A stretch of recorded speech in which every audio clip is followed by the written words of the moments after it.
Hey everyone, and welcome. So if you've been scrolling through YouTube or pretty much any social media lately, you've probably seen it. This ancient philosophy called Stoicism is suddenly making a massive comeback. It's everywhere. Today, we're gonna dig into why. Right? That's the real question. Why are tech billionaires, pro athletes, and millions of other people suddenly obsessed with something from ancient Greece and Rome?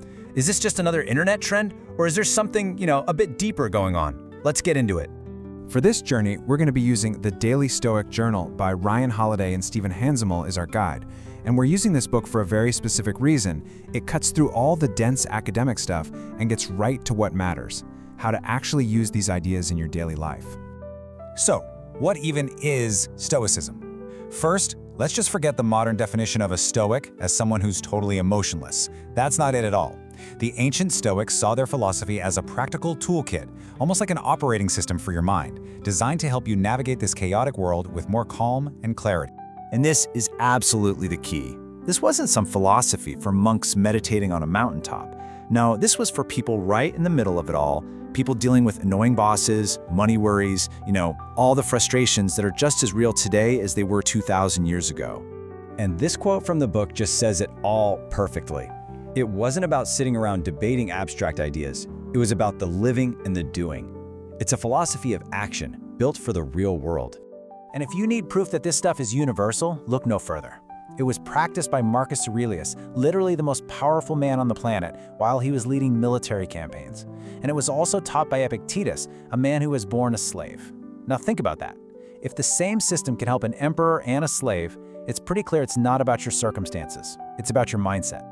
Okay, let's get to the absolute core idea of Stoicism. Seriously, if you only take one thing away from this whole explainer, make it this. It's all about understanding your sphere of choice. The Stoics called this the Dichotomy of Control.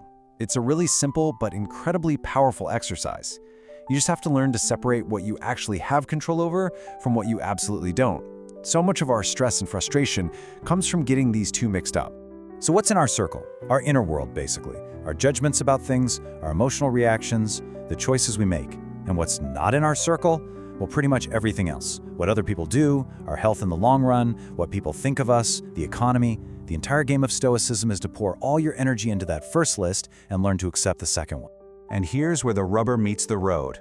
The journal makes this a daily practice. It asks you, what can I put outside my circle of control today? Just asking that question and writing it down is so liberating. You're consciously deciding to let go of burdens that were never yours to carry in the first place. Okay, so once you know what to focus on, the next step is to prepare your mind for what's coming. Stoicism is all about being proactive, not reactive. You're setting your own terms for the day before the world gets a chance to mess with you.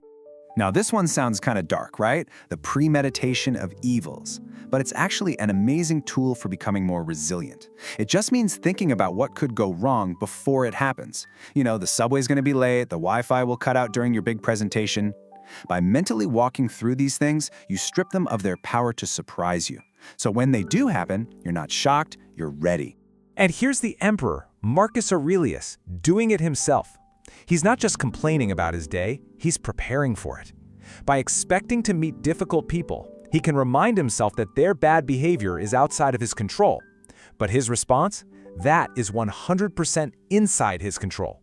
He's getting ready to be his best self no matter what they do. And that brings us to a really crucial point.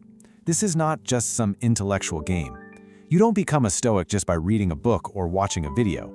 You become one by actually doing the work, day in and day out.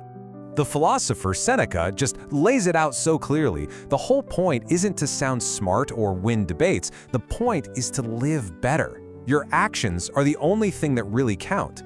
So the Stoics built their practice around this simple daily rhythm. In the morning, you prepare. You think about the day ahead, the challenges you might face, and the person you want to be. And then in the evening, you review.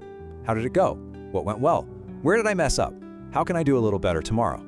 So let's see how this actually becomes a real, tangible thing you do every day. We're going to look at a few prompts straight from the journal that guide this kind of reflection.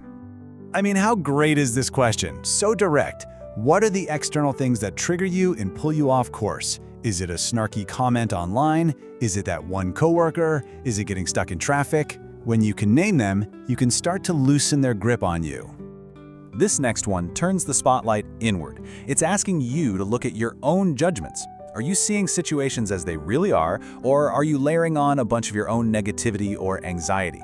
This is all about taking responsibility for your own perception of the world. And this just shows how practical the whole thing can be. It's not about suddenly becoming a perfect sage overnight. It's about setting one small, concrete goal for the day.